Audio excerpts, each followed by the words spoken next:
Si desea conocer información sobre actividades, cursos o talleres, pulse el botón Actividades. Desde la pantalla de consulta podrá filtrar la información en base a una serie de preguntas.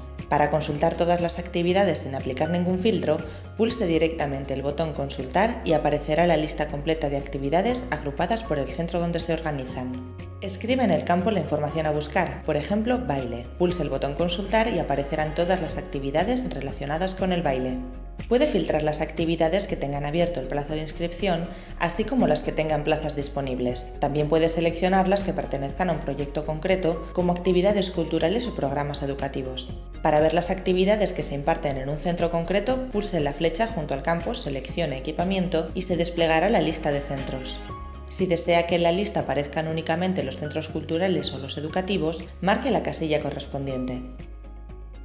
Para ver las actividades que se imparten en un intervalo de fechas determinado, pulse el icono del calendario para seleccionar las fechas de inicio y final.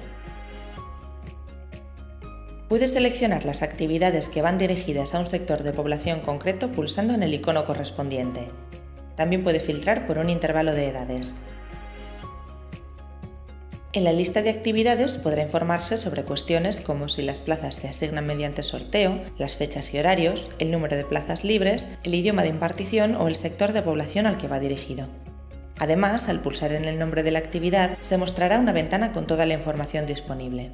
También podrá consultar la ficha de contenidos pulsando sobre el icono de la actividad.